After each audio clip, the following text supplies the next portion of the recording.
Hello दोस्तों, welcome to my channel Hindi study corner. आज हम आखिर कितनी ज़मीन का सारांश देखेंगे, समरी देखेंगे। ठीक है, तो चलिए बिना देरी किए वीडियो शुरू करते हैं।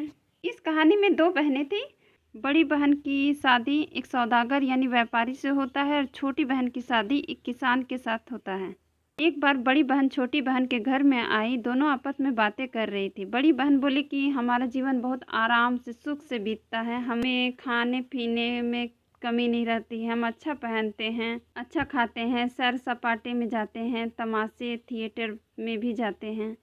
छोटी बहन को उसकी बातें अच्छी नहीं लगती है। वो कहती है कि हम लोग का आमदनी अच्छा है, लेकिन एक दिन आमदनी जब ख़त्म हो जाएगा तब हम लोग तो सादा जीवन व्यतीत करते हैं, हमें किसी प्रकार का दिक्कत नहीं होगा।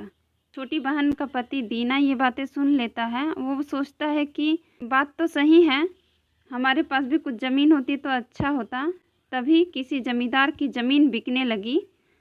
उससे दीना 40 एकड़ ज़मीन में से एक टुकड़ा खरीद लेता है। उसमें फसलें उगाता है, फल उगाता है और बहुत खुश होता है।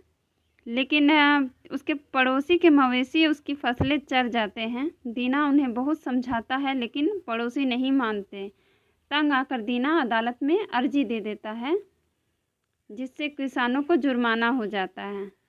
इसलिए पड़ोसी भी दीना से ईर्ष्या करने लगते हैं। उन्हीं दिनों सतलज के पार एक नई बस्ती बसने लगती है, जिसमें प्रत्येक व्यक्ति को 20 एकड़ ज़मीन मुफ्त में दी जाती है। दीना ने भी पंचायत में शामिल होने के लिए अर्जी दे दी और उसे ज़मीन मिल जाती है। दीना पहले से अधिक खुश था कि उसे ढेर सारे मवेशी भी थे और चराने के लिए खुला मैदान भी था। लेकिन कुछ दिनों बाद उसकी इच्छाएं बढ़ने लगती है। अब उसे अपनी ज़मीन कम लगने लगती है। एक दिन एक सौदागर वहां आया और उसने दीना को बताया कि नदी के पार बहुत ज़मीन है, महीनों चलने पर भी ख़त्म नहीं होगी। दीना ने एक आदमी को लेकर वहां जाने का निश्चय किया। वो सौदागर के बताए स्थान पर गया तो उसने पाया कि जैसा सौदागर ने कहा था यहाँ बिल्कुल वैसा ही है। यहाँ बहुत अधिक ज़मीन है। यहाँ कोल लोग रहते थे। कोल लोग खेती नहीं करते थे, केवल मवेशी पालते थे और शिकार करते थे।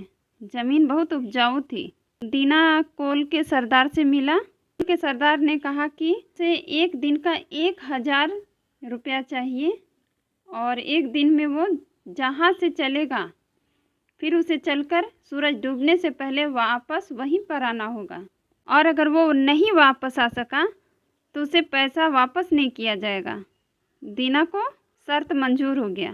वो सारा रात कल्पनाओं में खोया रहा। खराब ज़मीन वो बेच देगा, अच्छी किस्म की ज़मीन पर खेती करेगा, नौकर चाकर रख लेगा। देखते देखते उसके दिन ही बदल जाएंगे। फिर अगली सुबह वह कोल के पास पहुंच गया। वो चाय भी नहीं पिया। कोल का सरदार जब आए तो वो ज़मीन पर टोपी रखकर बोले कि ये निशान है, यहाँ से चलकर सूर्य डूबने से पहले तुम्हें यहीं वापस आना है। दीना ने सिर हिलाया और रोटी पानी फावड़ा लेकर चलने को तैयार हो गया।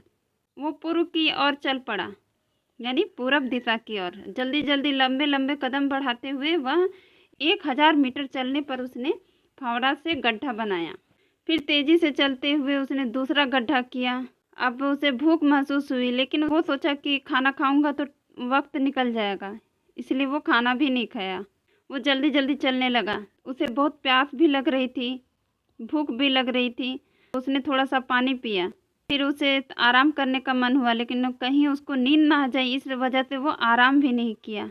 जब उसे बहुत भूख लगने लगी तो थोड़ा खाना खाया और फिर आगे 2-3 किलोमीटर आगे गया। तब तक उसे लगा कि सूरज नीचे आ रहा है, तो वो वापस लौटता है वहाँ से। जल्दी वो वापस आने का कोशिश करता है, पर वो बहुत थक चुका था, इसलिए वो जल्दी वापस नहीं आ पाता है।